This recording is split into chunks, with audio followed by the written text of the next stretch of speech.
positive news 200% of the time. Make sure you follow us on Twitter at DETVCH, Facebook DETV, and if you have any leads or anybody that you want to highlight, feel free to contact us on those platforms. All right, my name's Ivan. I'll talk to you later. Huge outpouring of support for businesses like Casey's here, which is brand new for us, and for Barbara Devan and her folks.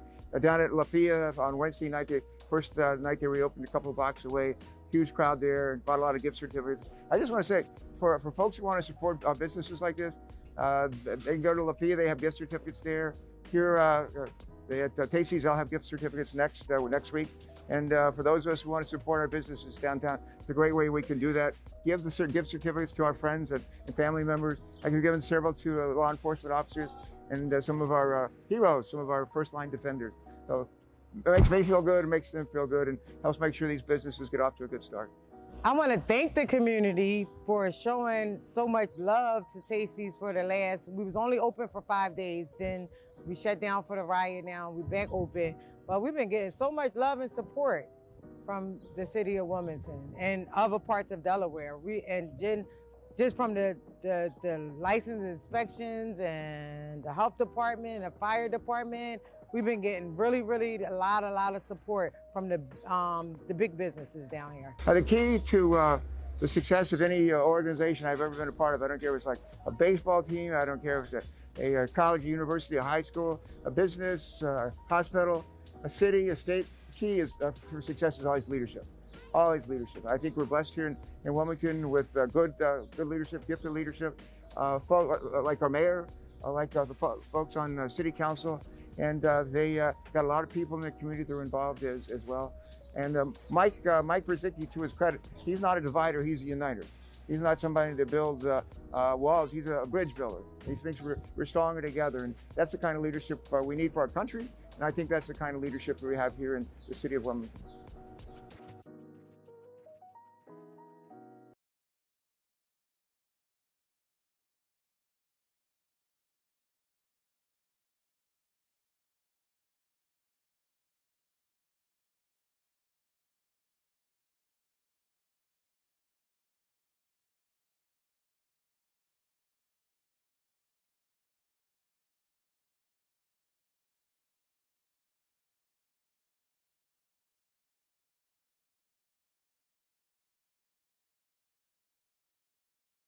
On everybody, it is your main man, Big Ivan, the talk of the town, Mr. DETVCH.com.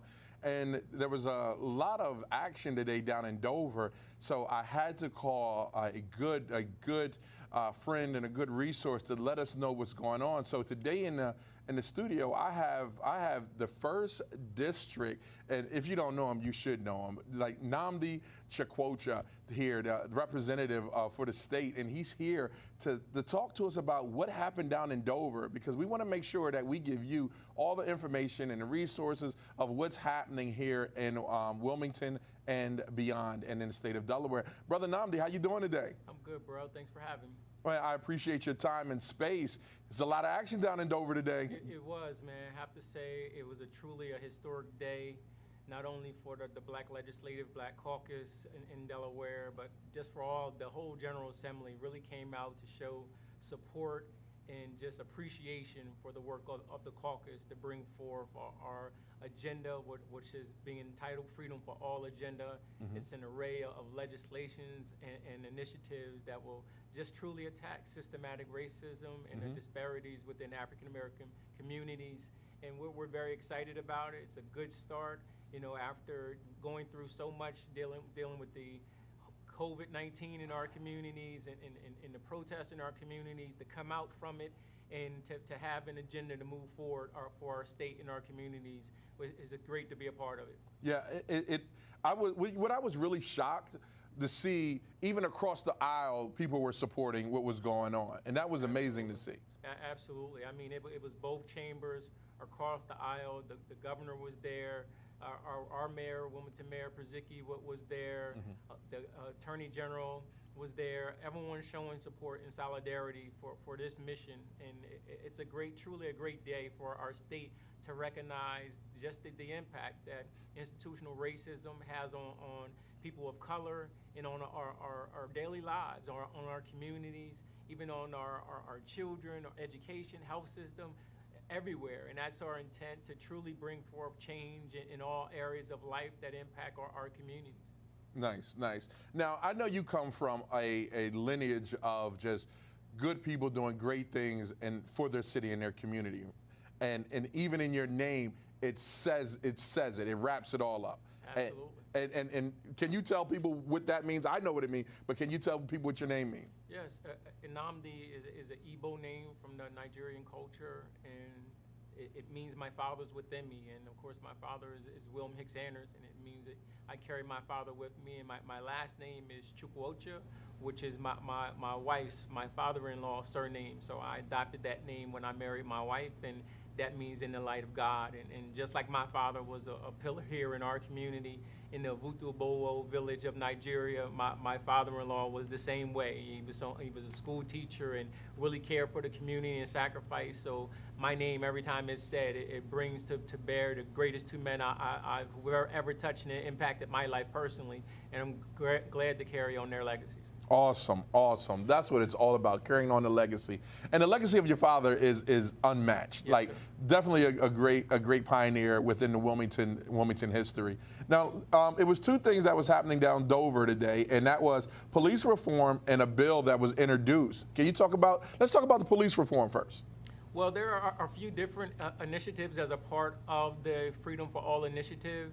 A few of the big items were Representative Frank Cook is going to be leading up law enforcement accountability task force. Wow. And then I myself, and Representative Stephanie T. Bolden, in partnership with Delaware State University, the School of Health and Behavioral Sciences, we're leading up an African-American task force that will look at the root causes and come forth with the root causes of the impacts of the disparities in our communities, and will present, after research and analysis, present legislation to the Black Caucus that will be presented to truly improve the quality of life for African Americans throughout the state of Delaware. There were a few various bills that were presented today, different leads. Representative Mimi Brown, she's sponsoring a piece of legislation. You may, this past week, there were some juveniles who were, pictures were shown after on a 13-year-olds, I believe, and a 12-year-old were on the front page of the newspaper or online coverage, released after they were detained from what people said looting and stealing. But so her legislation will correct that and make it illegal for juveniles' pictures to be posted or released. Mm-hmm. There is another bill which I am leading. It's about chokeholds, making chokeholds illegal for law enforcement officers. And if they do utilize them, the punishment will be a Class A felony. Wow. I'm sorry, Class C felony. Okay. And we are just grateful for the opportunity. Other bills include looking at the officers' code of the Bill of Rights for police officers. Mm-hmm. And Senator Darius Brown, he's leading a very big initiative that deals with investment, community and business investment in our communities, as far as the economics and economic improvements of our communities, from housing, economic development for business, and then for the community overall. Wow. And that's Bill 191, correct? I'm not. I'm not exactly certain of that bill number. Okay. But there is one big bill that is being presented. It might be 191, okay. And that deals. I guess one of the other big core areas of the Freedom for All initiatives deals with the Equal Rights Amendment, and that may be that bill, which is the Equal Rights Amendment to change our Constitution, right, so that African Americans are included in as a protected class in our state Constitution. So that is a bill that would take to General Assembly. So we're introducing it now in the 50th, and hopefully to pass it in the next session on 151st. Okay, great. I want to talk about your bill and Frank Cook's bill, definitely accountability. Yes. Let's talk about your bill about the chokeholds. Tell me a little bit more about that. Yeah, I mean, we've all seen, what happened to Mr. Floyd, and sadly, inhumane treatment. And we seen the same thing happen years ago with Eric Garner, and it hasn't changed. And these are illegal holds. Yeah. No police officers are being taught this. They're doing it, and so we're making it be known that if you do utilize a chokehold, a legal hold of restraint that restricts the airway and breathing, then you're going to be charged that this person is severely hurt or killed. You're going to receive this charge. Right. With Frank Cook and his accountability, it was shocking, and you can see the passion in his face when he, being a former police officer and now being the head of this task force. How do you think that's going to pan out? I mean, as you just said, Frank's passion. Anyone who knows Frank knows his history of as a Newcastle County policeman, was very well respected. I mean, also working with the unions and so many different things, the review boards for officers' misconduct. So he's well known, and this is not just no new territory for Representative Cook. He's there, and truly to bring about accountability, to make sure that the voices of our communities are heard. And that task force, I mean, I maybe 20 bullet points under that. I mean, it's so heavy. I know one of the key things that were listed in Dover, there was the police officer who kicked the African-American male was fired, and then he went right down to, I believe, Maryland or somewhere and received the job or tried to get a job, and then they found out about it. So here, one of the things under that accountability would be to create a no hire list, so that if you do something on any of our police forces in this state, then that will go carry with you. And it's not something that you're just going to do it here in this police department and be able to go elsewhere. No, we're going to make sure you carry it with you. Wow, and that's what they're going to do. They're going to carry it. Yeah, absolutely. They're definitely going to carry it. Let's talk about the impact. What do you think about the impact that this is going to play on policing? Hopefully, we all know, and I'm a big proponent and supporter here in Wilmington. We've had, over the past 4 years, great working relationships with our chief, our police chief, Chief Tracy, and the mayor when he came in.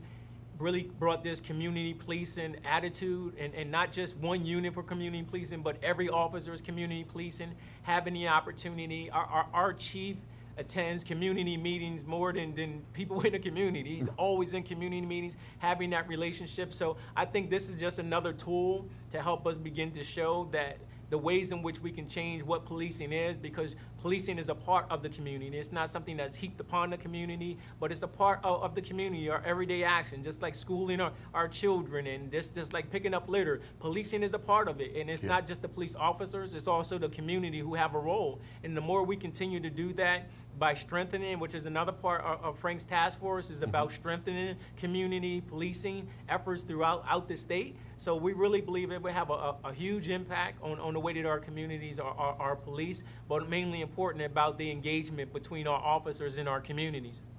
That was my next. It's the perfect segue into my next question. What do you think this impact is going to be on the community? That was my next thing. I mean, we've had it so long. One of my younger cousins, he and I were on the phone today, and I received a letter from one of my cousins who's unfortunately away from us right now, and he sent me a letter and just telling me how he's changing being locked up, and my other cousin was saying to me about the way our community is policed, the interactions he had, and we started going from that letter into this bigger, broader conversation about there's time for change. And our community, we really need and desperately deserve to have equal and fair treatment under the law, and to have those whose jobs are sworn to protect and serve us, to do just that, and do that in a law-abiding way, a way that is respectful and upholds the true value of our communities. Yeah. I had a conversation, and actually Mayor Mike Przicki was in here last week in studio, and he mentioned something that actually prompted us to create this America's Turning Point show for DETV. And he said, before we move further, we have to first deal with America's biggest sin. What do you think, and how would you describe America's biggest sin? Well, I mean, if you mean by sin something that was done as in wrong, racism, the whole. it's there. I mean, our biggest sin, I think the biggest sin ever in the existence of humanity on this planet has been the period of enslavement. What was done to African Americans being brought here in the form of chattel slavery that we had here, that took the humanity from individuals and for 400 years just made them cattle, made them pieces of property. And then after that, trying for a few years with Reconstruction and getting it right, only to fall back into Jim Crow and a new system of slavery and segregation. So there are so many sins that system of injustice and racism, the way it has become a part of American life, from our schools to our just outright communities, the way we're policed, the over-incarceration, the saturation of our communities with drugs and guns, the failures of our education system, the lack of business support, the lack of investment in our communities for community and economic development. There are so many sins that go along with what I feel is the original sin, and just that point of equity and fairness. And having the opportunity for a child who attends this school and lives in this community to have the same opportunities as a child who lives in a very different community and attends a very different school, that have that opportunity. That's the greatest sin, I believe, in America. And it's our problem. It's the reason why we can't be the true world leaders that we should be, because we don't harness the power and the resources that are within every individual within this nation. You think of what my brother and I, we went to Grateford Prison one year for a Black History program, and when we were there, they walked us through the gymnasium to get to the auditorium, and it was a brother, they passed him the basketball, his nickname was 3, and this brother went around the 3-point line and just, they passed him the ball, hit, had at least made 20, 21 shots before he missed any 3-pointers. And this is a brother that's sitting in prison, the same prison that Nora Hopkins was from. So you think of that talent and is locked away in prison, how we begin to cultivate, and that's just dealing with athletics. You know how many mathematicians and how many authors and filmmakers and singers, songwriters, poets are locked away.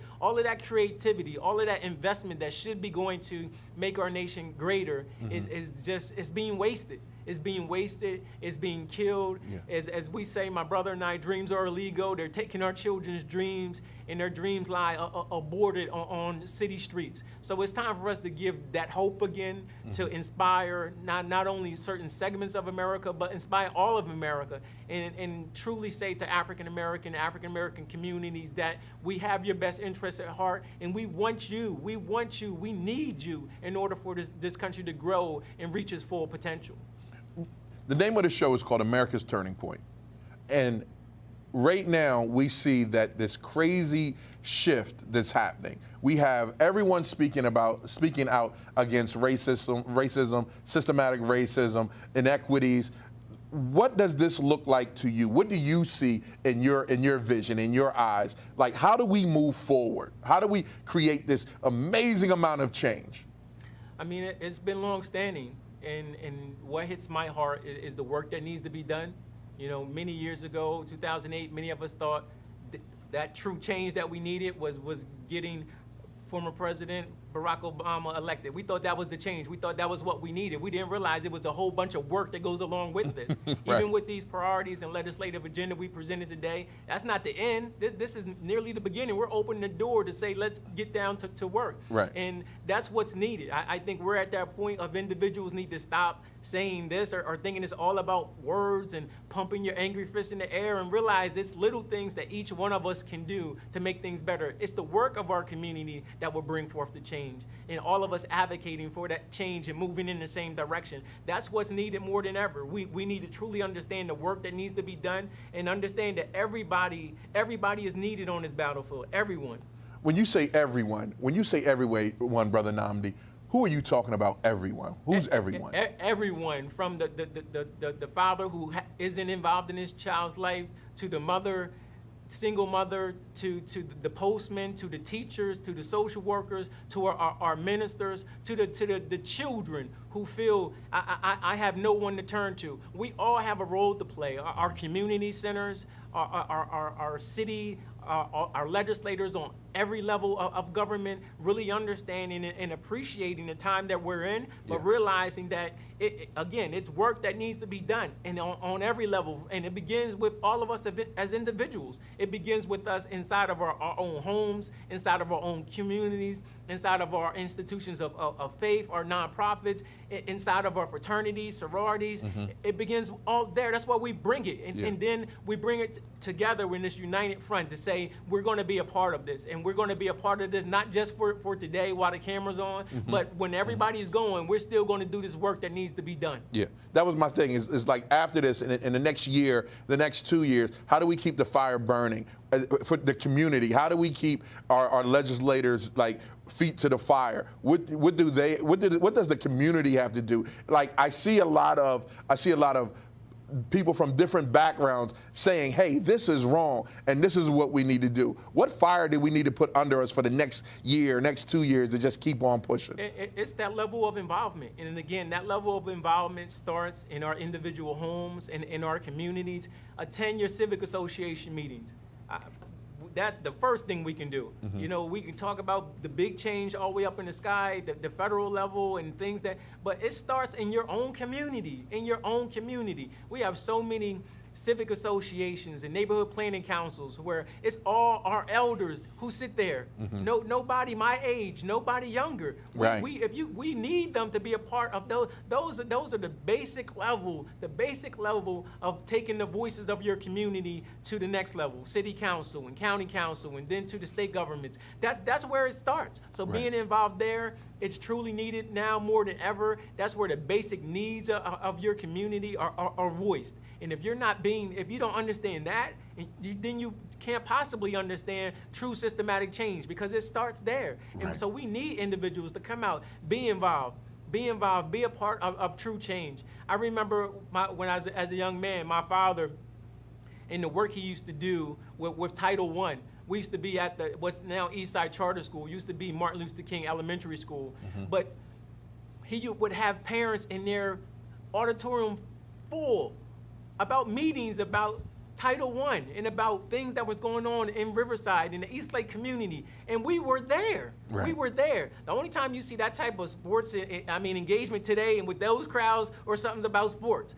But that was about our children, our education, and our community. So we have to get back to that level of grassroots, true on the ground soldiers, being there working for the good of your community, attending these meetings, having meetings, meeting with your civic presidents, the presidents of your local planning councils, getting your voice heard. That's where it begins, and that's the true work that begins the other work. That's how we keep it going. Because you can't, the rallies can stop, the protests can stop, but you can't stop working in your community, because that's where you live. That's where you live. That's the work that needs to be done. That fuels the work that goes forward. My next question is, how do we quantify the work that needs to be done in the communities? I mean, it's so much, and there is, as you can say, turn any corner, and it's something that needs to be done. There you go. So there's a role for every one of us. There is nothing that's too big, nothing that's too small for you to say, this is going to be my contribution. Come, participate, be involved in your community, be involved. We need you. Our communities need you. This is the way we continue this effort. This is the way we don't allow this momentum to just dissipate, to evaporate on the hot sidewalk. We can't allow that. And the way we don't is by doing the work that's behind it. Right. So what are you going to do to use as a guide points to measure the success of these initiatives? Well, I think a lot of them, being able to get them passed. And as one of the key points, again, I mentioned that our task force is working with Delaware State University.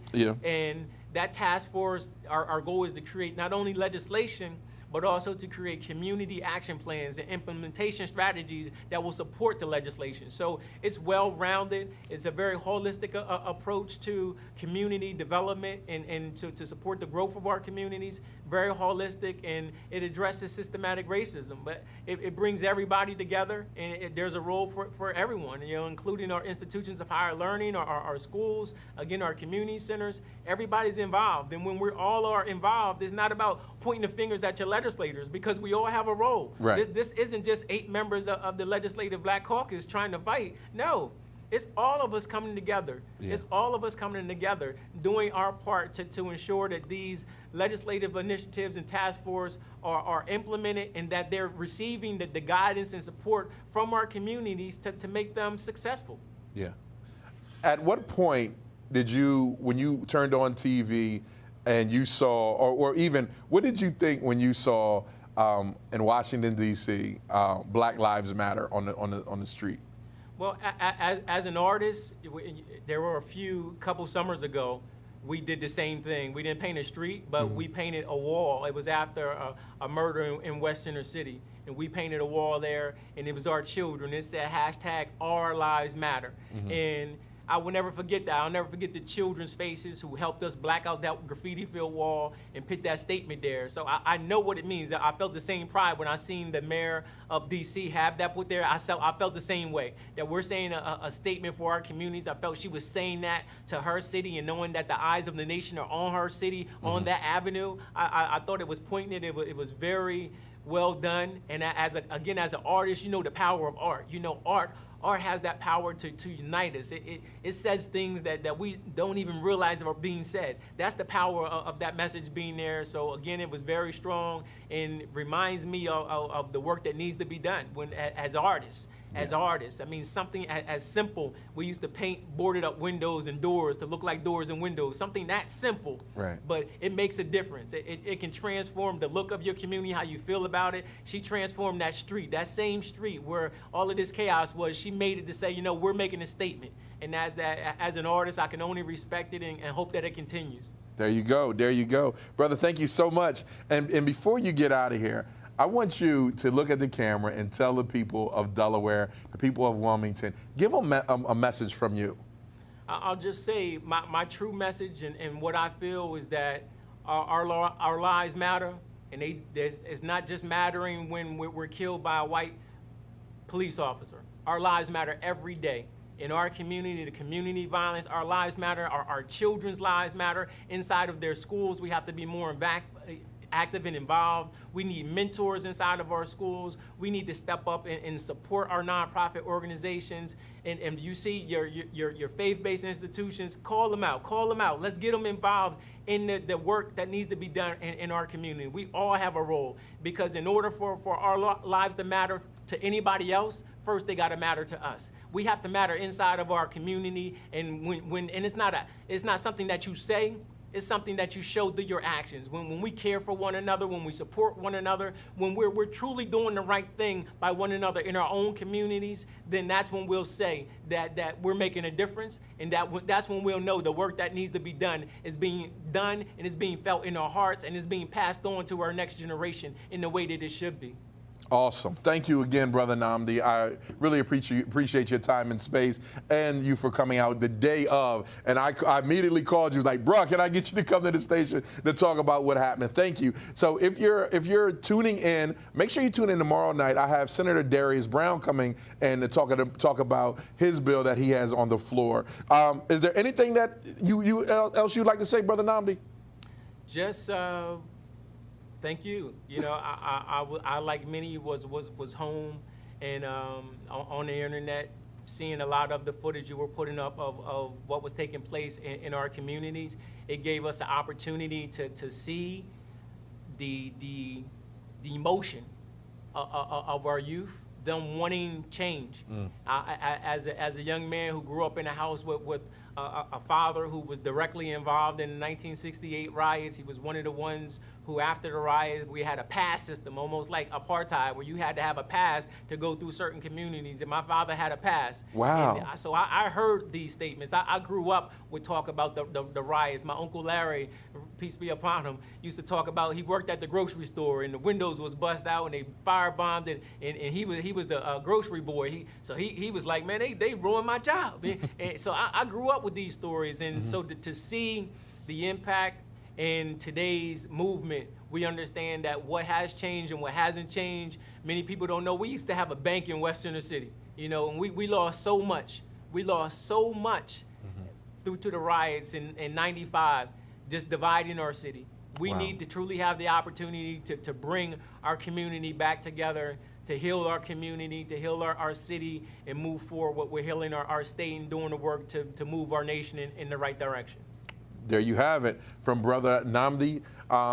It's your main man, Big Ive, the talk of the town, Mr. DETV'S.com. Thank you for joining this special edition of America's Turning Point.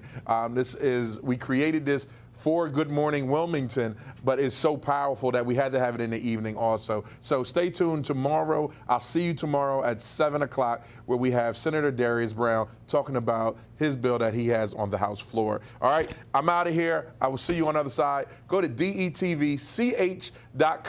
Follow us on Facebook, follow us on Instagram, and that's all I got for you. All right, be well. Wilmington strong.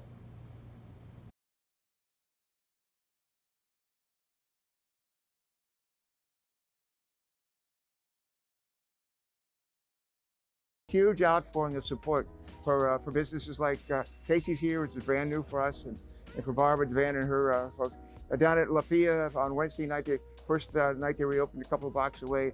Huge crowd there, and bought a lot of gift certificates. I just want to say, for folks who want to support businesses like this, they can go to Lafayette. They have gift certificates there. Here, at Casey's, they'll have gift certificates next week. And for those of us who want to support our businesses downtown, it's a great way we can do that. Give the gift certificates to our friends and family members. I can give them several to law enforcement officers and some of our heroes, some of our first-line defenders. So it makes me feel good, it makes them feel good, and helps make sure these businesses get off to a good start. I want to thank the community for showing so much love to Tasty's for the last. We was only open for 5 days, then we shut down for the riot. Now we're back open, but we've been getting so much love and support from the city of Wilmington and other parts of Delaware. Just from the license inspections and the health department and the fire department, we've been getting really a lot of support from the big businesses down here. The key to the success of any organization I've ever been a part of, I don't care if it's like a baseball team, I don't care if it's a college, a university, a high school, a business, a hospital, a city, a state, key is for success is always leadership. Always leadership. I think we're blessed here in Wilmington with good leadership, gifted leadership, like our mayor, like the folks on city council, and they got a lot of people in the community that are involved as well. And Mike Brzezinski, to his credit, he's not a divider, he's a uniter. He's not somebody that builds walls, he's a bridge builder. He thinks we're stronger together, and that's the kind of leadership we need for our country, and I think that's the kind of leadership that we have here in the city of Wilmington.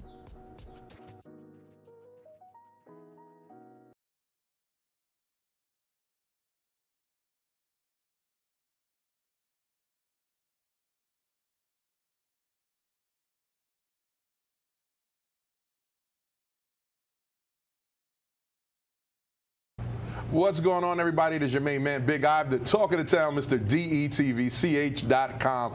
And welcome to, well, this is a segment of Good Morning Wilmington, but it's a special segment called America's Turning Point.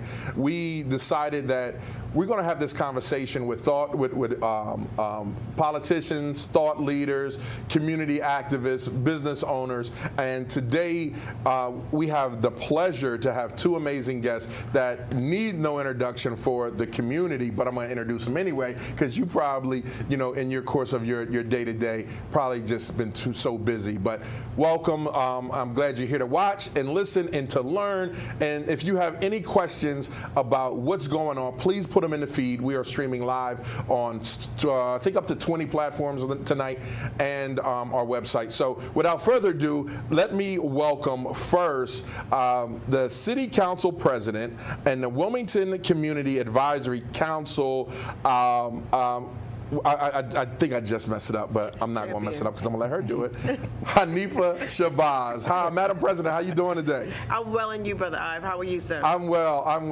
And we also have, I can't call him a hip hop icon. I could call him a writer with tempo. That is my main man, Richard Raw. He is the program director of the Cultural Restoration Project, Inc. And I'm going to let him tell you a little bit more about that because his program, Beyond Bars, is just sweeping throughout Delaware, and it's just an amazing, amazing thing. Richard, welcome to the show. How you doing today? How you doing, man? Happy to be here. Pleasure's all mine. So let's get right on. Let's hop into it because we got a lot to unpack here. The reason that we created the show is we heard the mayor, and the mayor was actually on one of the shows here at DETV, Community Crossfire, and he said, in order to move forward, we have to first recognize and fix America's sins. So, first question, Hanifa, Shabazz, what do you believe America's sins are? To begin with, the one major sin is that of enslaving of a people, kidnapping. Our ancestors 400 years ago brought us here in oppression. We removed our knowledge of self, our God, our traditions, separated our families, and written laws that continue to maintain us in a subservient state. That's America's major sin. Not alone the land that belonged to the indigenous people that they claim for their own. That's the major sin that they're dealing with today. Right, right. How about you, Rich? Well, theft, to steal a people, robbery, to rob people, raping, and all things above and beyond. I mean, America has committed sins, atrocities all across the globe. I mean, this is a global issue that we're dealing with. And so, right now, I mean, a mirror is placed in front of America's face. And so with the COVID situation, it seems like, we had an opportunity to all of the issues in America were being highlighted, with the COVID situation. And so I think it's great that we're finally taking a look at what's going on, and we have to be vigilant at this point so to ensure that we can repair a lot of the damage that America has caused and inflicted. I hear you. Now, excuse me, Hanifa, jump in. I want you guys to jump in at any time. Okay. This is not an interview. This is straight conversation. Okay. We want, and I appreciate you guys for being here again. So Hanifa, in your many years of being a community activist before being on city council, let's talk about some of the things that you've done to fix the community when in that time. What have you done?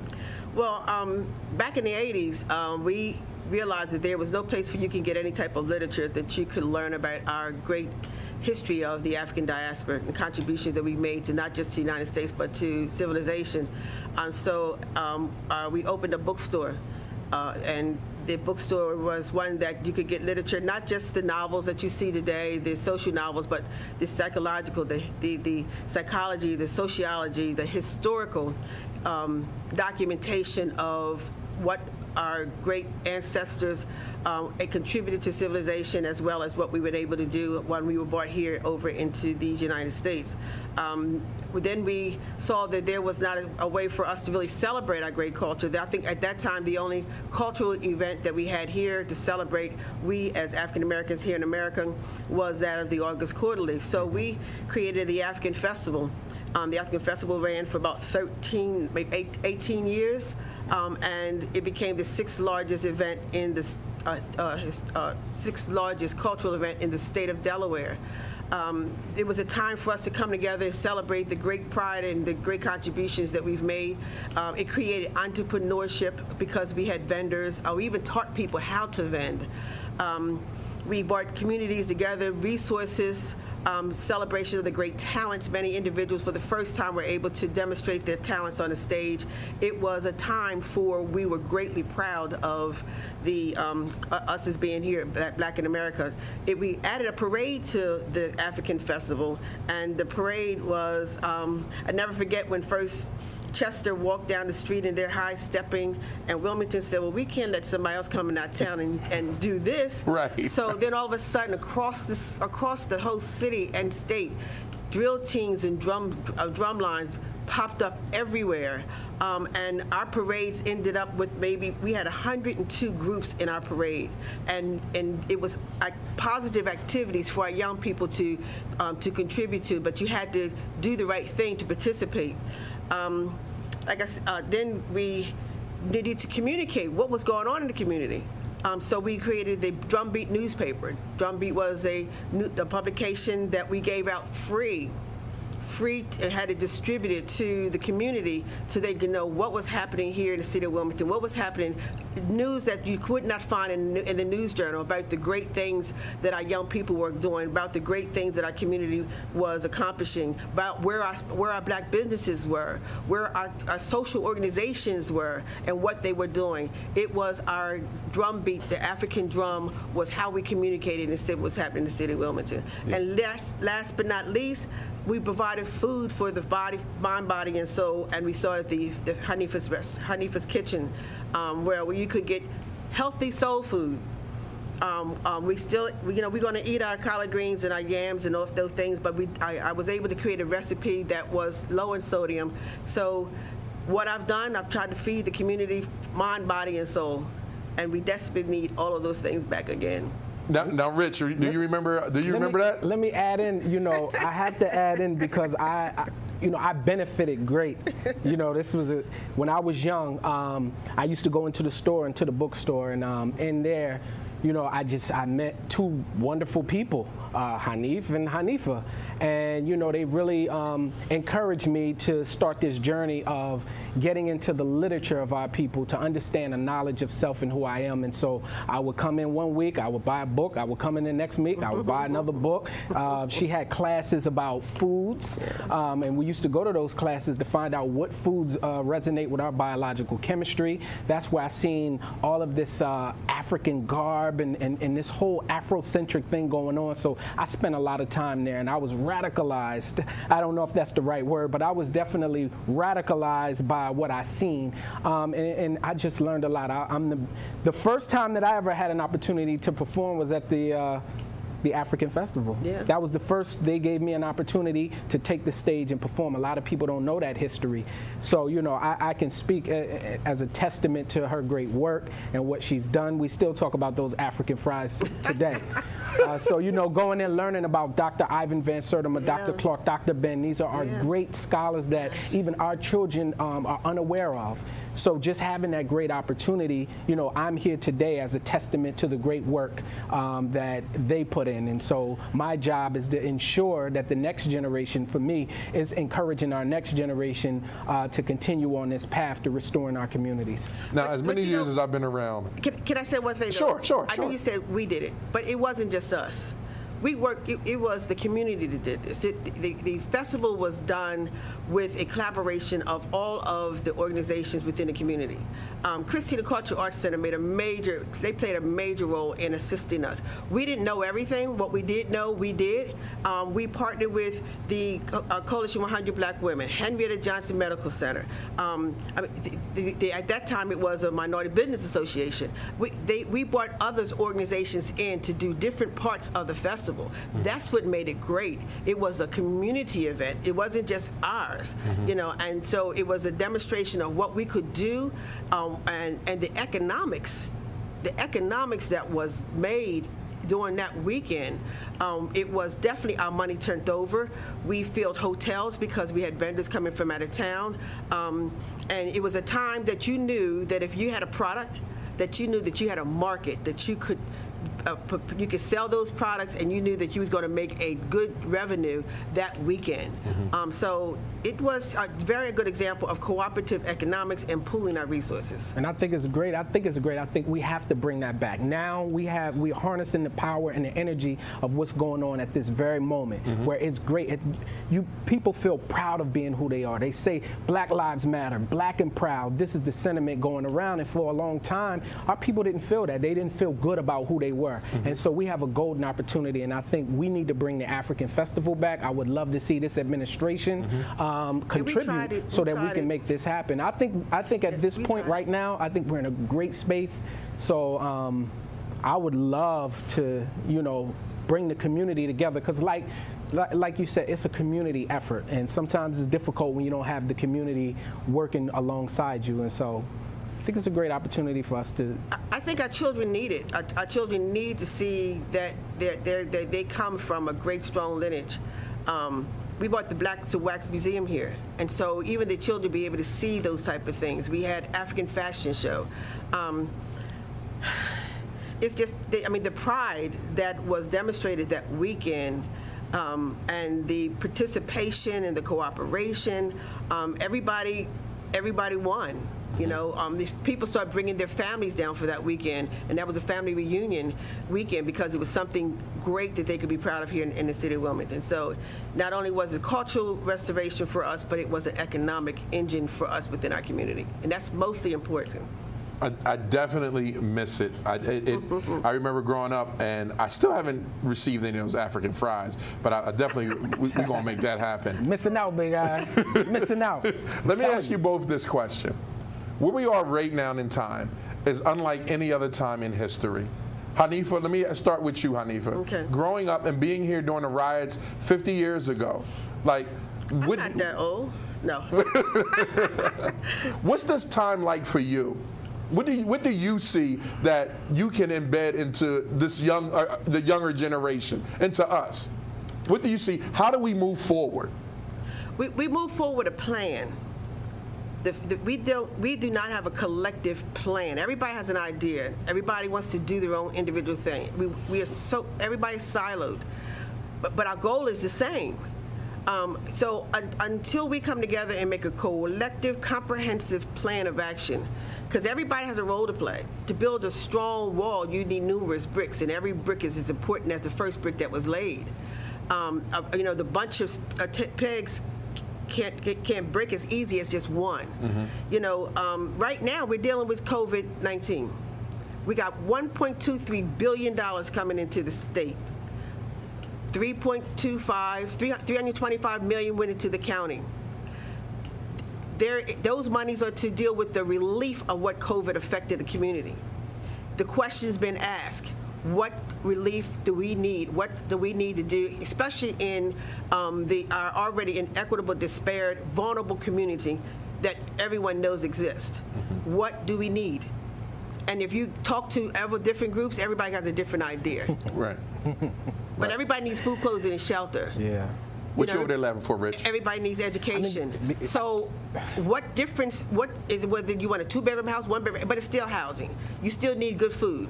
You still need an equitable education. Right. You need health care. So I don't know what is so difficult for us to come together to say that those are basic things we need, but because of the inequities and disparities and the oppression that we have been living under for the past 400 years, we need a bigger chunk of that in order to bring it back. Because COVID was after everybody. It didn't, race, color, economic stature. Right. It affected everybody the same.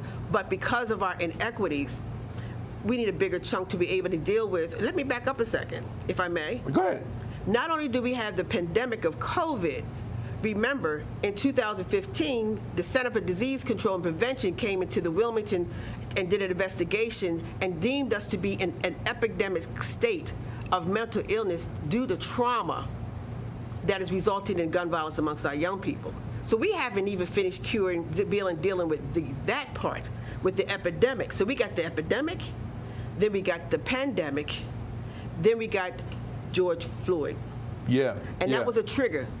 That was a trigger, and so our reaction and action was what's called as a traumatic episode, and that's what resulted in all of that. So we not only got to deal from the COVID, but we also got to deal with the epidemic of trauma. Now, Rich, you're in the community every day, and you're with these kids. What type of things do you see being frontline? Again, a knowledge of self. It starts with a knowledge of self and who you are. And unfortunately, a lot of our children don't know who they are. And I will say this, I don't believe that the educational system is designed to teach them who they are. I believe that we have a responsibility to step up to the plate and educate them so they know who they are and where they're going. Okay. So I think that's the crux of the matter. We have to start at that fundamental issue to know that you're great. We're the ones who created language. We built pyramids. We're the first ones to use speech, color, art, mathematics, science, philosophy, astrology, all of those are attributed to our ancestors, and these are things that they're not aware of. So I think it first starts with a sense of pride, and giving them a sense of responsibility and belonging. I think that's number one. Hanifa, I heard you say CDC. Can you tell me more? And if I'm not mistaken, You're responsible for having the CDC in Wilmington, right? Well, yes, I passed a resolution and sent it down to the General Assembly, requested that they request that the Center for Disease Control come in to investigate what I felt, and I'm quite sure many, and evidently they agreed, that the actions of our young people committing the heinous crime of being able to shoot somebody, that's just not, definitely knew that was not the nature of our children, and that there had to be something immensely wrong with our children that they could do that. And I didn't do any more assessment, I didn't do any more testing or research. I sent all of the many task force and the Hope Commission and the Morton Commission and all the different reports that we've done on our situation. I sent all that data to the Center for Disease Control. At that time, Governor Markell supported me, along with Rita Landgraf and the entire congressional delegation supported that effort, and the Center for Disease Control came in and did an 18-month investigation of victims and individuals who committed gun violence, and they researched what the commonalities was, and they came back with several findings, and the result of them was, the first one was that we had to find a safe place for our children to be able to go to, and for us to form a community-based advisory organization to implement the recommendations and findings of their report. They didn't tell us how to do it. Right. They just said this is what the findings was. And so the Wilmington Community Advisory Council is that entity that's been together for the past 3 years, comprised of over 46 nonprofit organizations, state agencies, and community individuals to come up with a new way of providing support services to help our children. So with that in hand, are we doing enough right now? Absolutely and if not, how do we do more? Well, it takes all of us. I mean, it's such a big lift.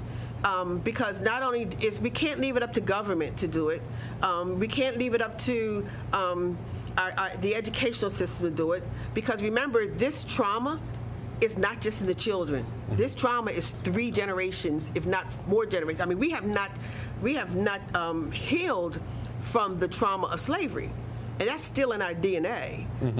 So we're talking about all of us having to understand that we all have, in the Black community, we don't deal with mental illness. We just don't accept that we have mental problems, and that the brain can misfunction just like any of our other organs can misfunction. Now, Rich, let me ask you this: with the kids, do you see this trauma that Hanifa is talking about? Absolutely. On what level do you see it? Well, I see it a lot, especially when you're talking about gun violence. Sometimes, shooting another individual is a cause to be seen. I want to be seen, so I'm going to do this. And that you have to deal with that kind of trauma, and sometimes it could be troubling and frightening. I would also add that a lot of our scholars now are talking about spiritual. There's spiritual defilement, and so restoring the individual is looking also at the spiritual aspect, because we're spiritual people. And so mental health and spiritual health, they go hand in hand. And so we also got to look at the spiritual health of our people, and we recognize that over time we haven't been educated in terms of who we are spiritually either. That we've taken on spiritual systems that are really anti to who we are. So there's a lot of work to be done. I think streamlining our organizations, I believe that we work in silos a lot, and oftentimes that's because of ego. So we have to learn to set aside our ego and collectively work to solve the problems. I see the breakdowns all the time. I see the great things from the CDC report and what they were trying to put together, but I also see the breakdown in terms of the organizations. The state is working over here, the city is working over here. It's like we can never really get the services and the resources to our children, because if there's a program over here where I can send a child after they've matriculated through our program, where do we send them? And there's a breakdown in terms of communication, and I'm like, oh, you have that going over there? Well, we could have plugged our children from our program. Once they finished, we could have plugged them over there, and they could have continued to get different services. So there's a breakdown, and I think we have to do a better job. I always talk about what we can do to solve the issues and the problems as opposed to putting the onus on someone else. I think that we're brilliant minds. I mean, we're from the children of the Most High, so it's nothing that we can't do. So I think it's we sit down collectively, I think that we can transform this city, and we have to invest in people. You know, we have to really invest in people in a way that we haven't. Let me ask you this, Rich, where I got you. I want to hear a little bit more, and I want you to tell the people about the Cultural Restoration Project. And with that trauma that you see that's in these children that you deal with, what does that program do to help these children? So Cultural Restoration Project, Inc. is a nonprofit organization, and we do youth programming. We have several programs. The one that's the most popular is called Beyond Those Bars. That's a hip-hop-based supplemental education program. We focus on reading, writing, STEM, communication, confidence building, and whatnot. They create these great musical pieces where they have to research and agree on topics, and they build music around this. There's another program called KOS. KOS is knowledge of self. Simple, and we use Afrocentric modalities such as Ma'at, Ubuntu, Iwa Pele, and we use these modalities, these spiritual modalities, to get them to build their character, to show them a sense of responsibility, a sense of belonging. It deals socially, economically, spiritually. We take a look at the holistic part of an individual, not just one. So, I mean, I love doing this work. It's beautiful. I love working with our people, and we've had a lot of great success. We've had 3 of the students that we work with who are now in college, Nice. And one that lives in Riverside Project. So he's really excited and happy about that, and they receive full rides, Nice. and I've watched them grow, and I've watched them have a sense of purpose, and us collectively working with them. I'm just looking like, wow, look at what we can do. That's why I say we're limitless. We have power. We just have to tap it. We have to tap into that power, I believe. We have to. Yeah. And it's going to take us to do it because we have the cultural intelligence, and we have the the lens by which to talk and to reach out to each other.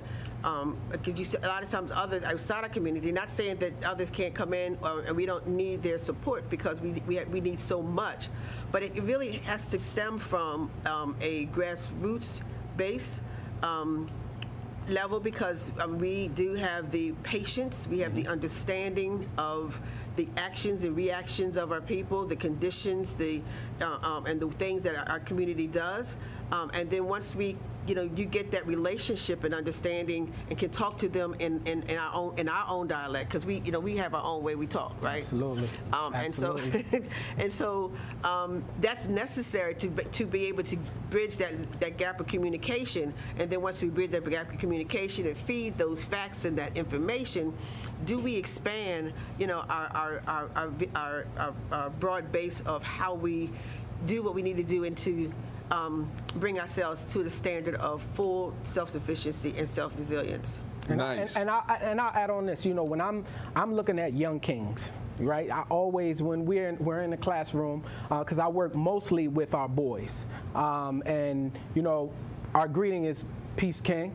Peace, king. That's how we greet each other. And I have to realize that when I'm in that classroom, I may be talking to that child's grandson's grandson's grandson's grandson, and I work from that perspective because I realize that we live in a microwave era, so we expect everything. We expect us to do these great things and leave this great legacy, but I'm like, we have to fight now for 7 generations later. And can you live with that you may not receive the glory? That's something that we have to ask ourselves, because too many people want this instant gratification and this instant glory, but I'm saying we have to look at what we're going to look at 7 generations later. And if we can work now to build 7 generations later, we'll have the success. So when I return 7 generations later, if you catch my drift, I'll be happy at what I see. Right. Somebody need to do the mathematics on that. Real quick, and not real quick, I want to ask you both this. When you, and we're going to fast forward to what's happening right now. For 8 minutes and 46 seconds, when you saw that video, what was going through your mind? I still haven't watched the video. I have to be perfectly honest. I could not watch the video. Why didn't you? Because you have to understand your triggers. Right. And once you Yeah. understand your triggers, you can make better decisions. I mean, I don't want to be in a melee downtown doing something. We'll leave that at that. But I understood that that was a trigger for me, so I just couldn't watch it. I cannot watch how people continue to be brutalized. I had enough of it, and I know, I know what happens, so I could not watch it. Right. So what goes through my mind in terms of that, it's unfortunate, and I just couldn't watch it, and I refused to watch it. How about you, Hanifa? Well, when he called for his mother, Whew. I'm a mother. Whew, and I have grandsons, and I got great-grandchildren.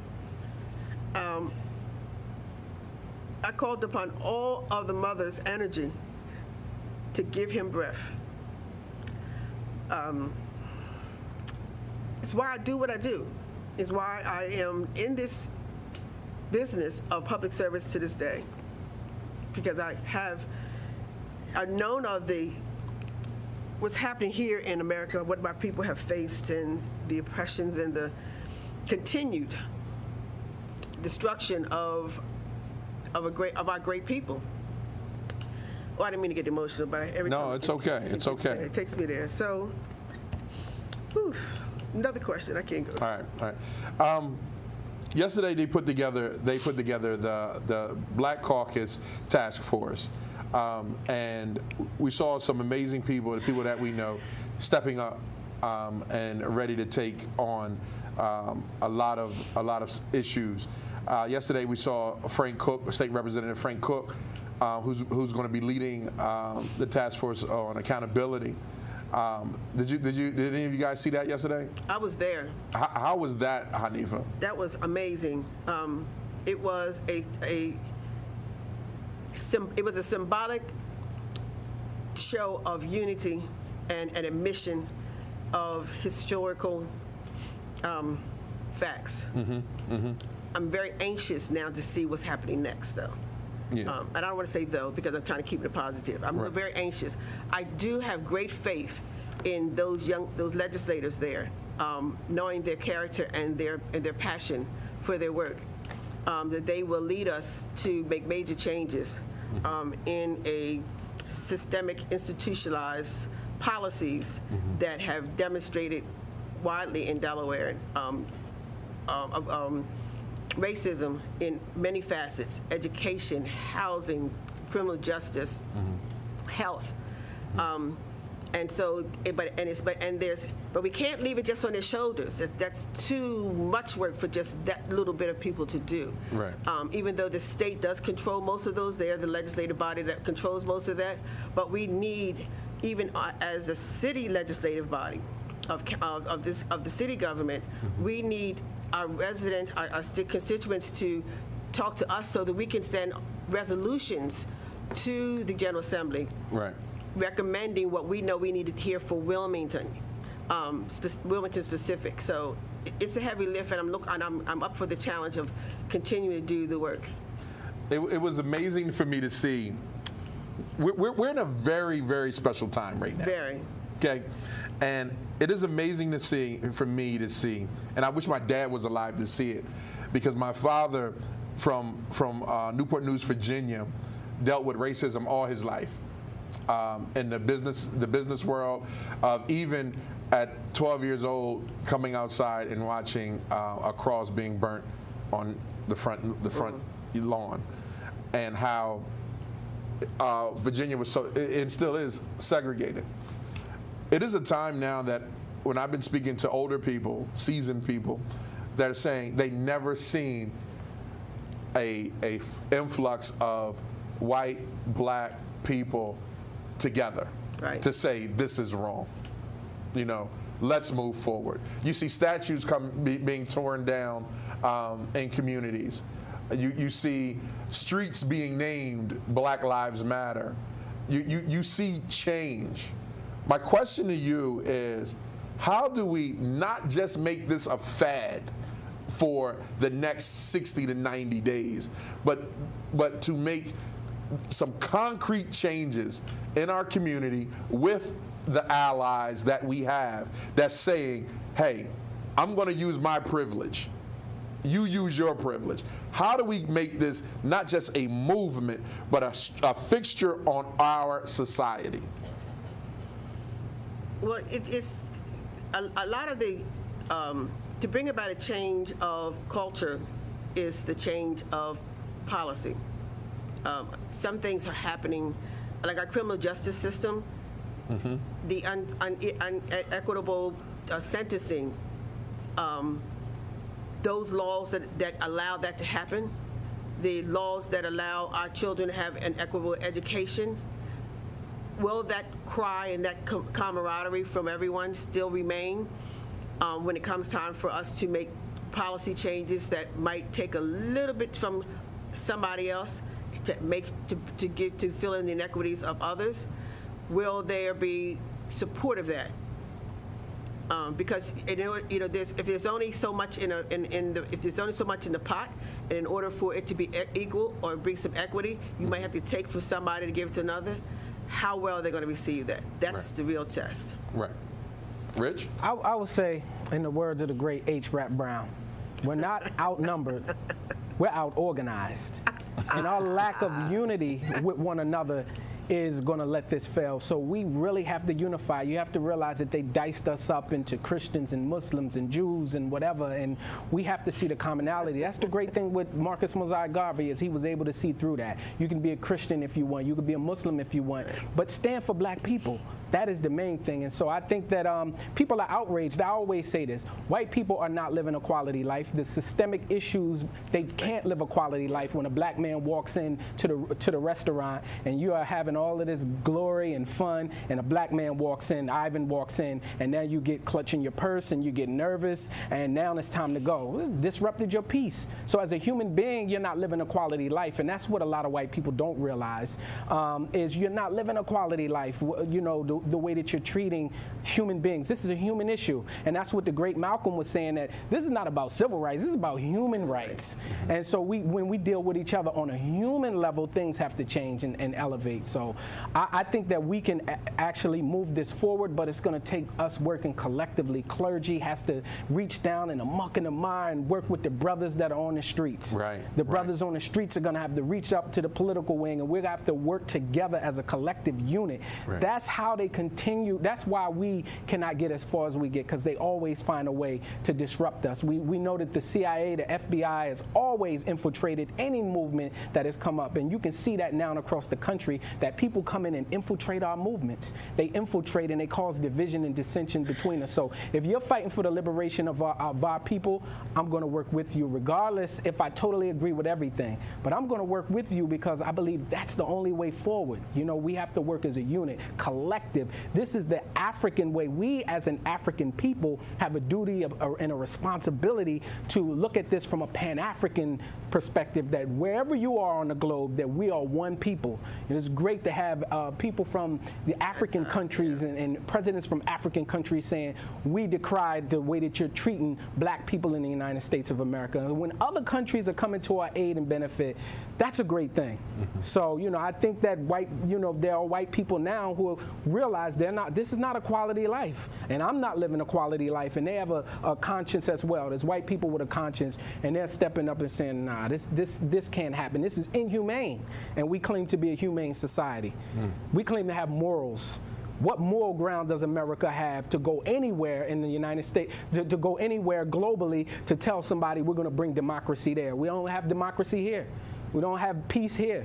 We don't have the quality of life that we need here. So I think it's time for us to make demands and to stand up and to show America what humanity is truly about. Not just to talk about it, but we need to show that we're humane people, and we come to the table and show you what humanity is all about. It's our time. Nice. It's black people. And it can't be they. They need to do this, and they need to do that. I hear that a lot in civic groups. They need to do something for our children. They need to do this for housing. And I'm still looking for who Mr. They is. I'm looking for who that is. And so we have amongst us, all that is necessary because we're still surviving, regardless of what. We make it through. We figure it out some kind of way. And so we're going to figure this out too. And so it's going to take mostly us bringing back and build. That's why I keep talking about self-sufficiency and self-reliance.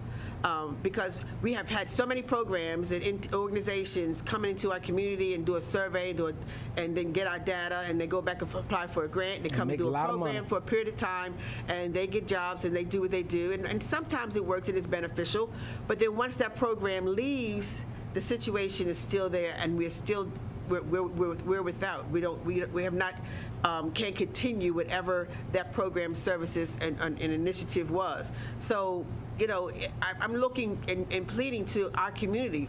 We have got to come together. We have got to make a plan. We got to roll our sleeves up, and we can do this. I mean, look at what we were able to do while we were enslaved. The many inventions and things that we were able to make come about to survive at that time. Right.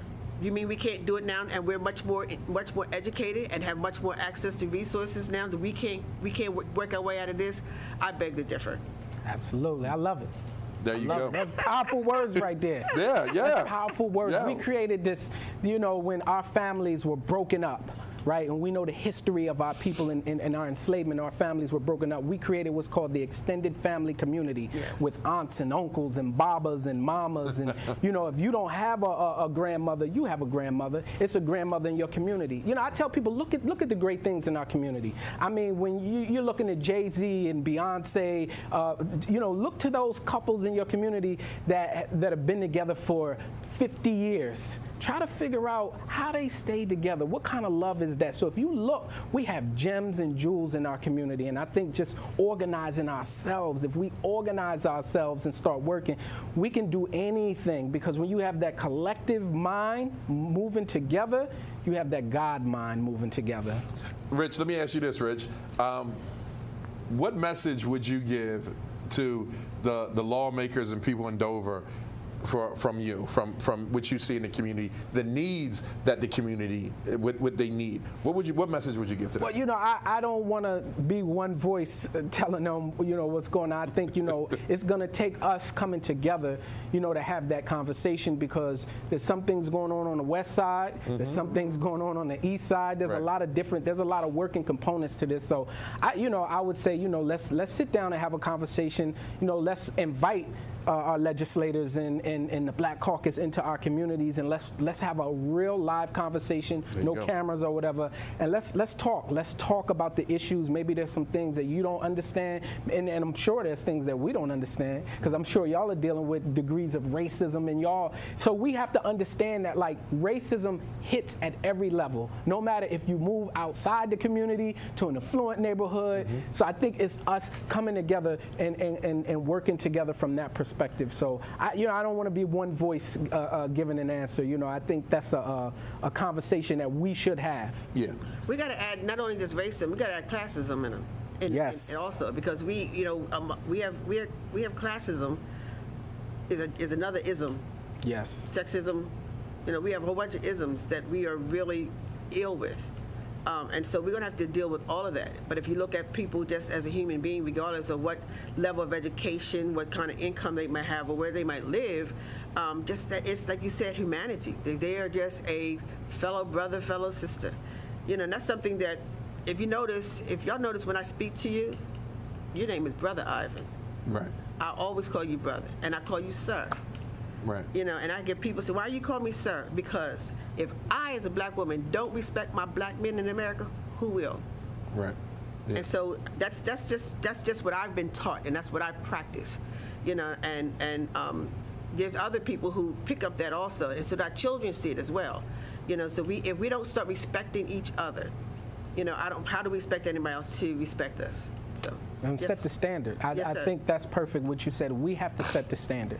You know, and make that normal. Make it normal when our women walk down the street. How you doing, Queen? You look beautiful today. Without any, you know, I want to get what you are. We see ourselves as brothers and sisters, and we have to raise our children in a different way. We have to raise them with the mindset that that's your brother and your sister, not someone you exploit for sexuality or whatever. So these are the kinds of things that we have to work through. And I think, you know, for me, I've been in struggle for over 20 years, you know, and I've been you're a part of baby. organizations.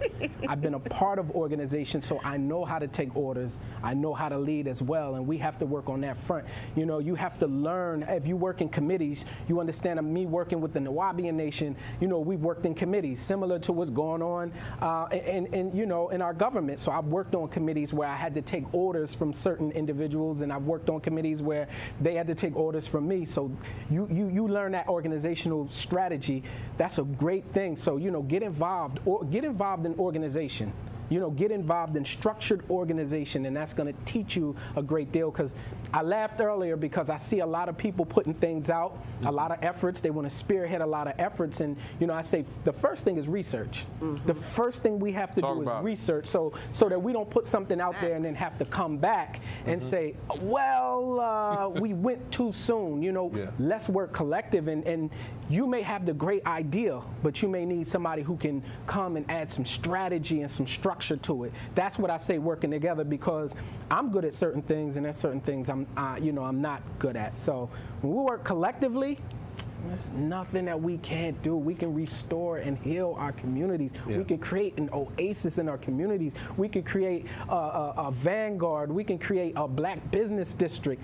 We've done these things before in Oklahoma. We've done these things all throughout the country. We can do them.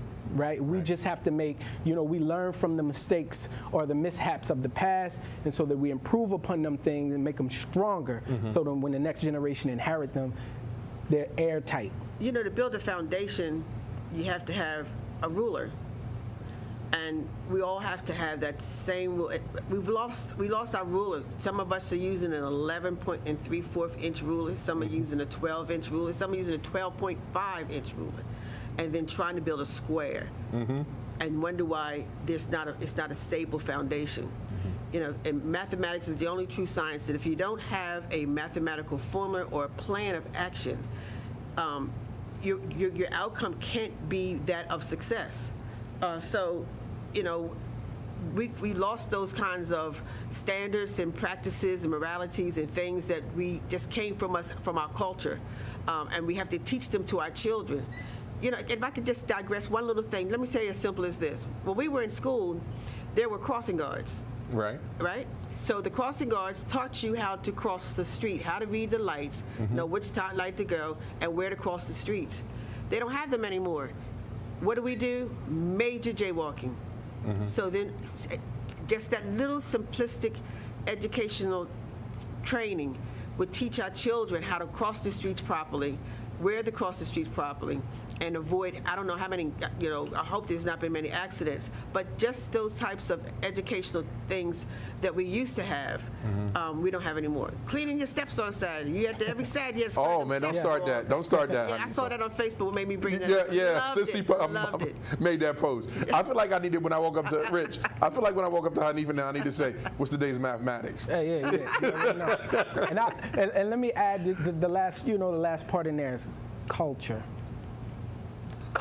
Yeah. You know, Dr. Ben, Dr. Clark, you know, they were heavy in saying culture is our roadmap. It teaches you where to go. It teaches you what to do. It teaches you to measure the world. You know, and so we have to center ourselves. We have to centralize our condition and work from that perspective, and stop looking through the lens of other people. We have to look through our historical lens, so that we can build the kind of world that we want. Nice.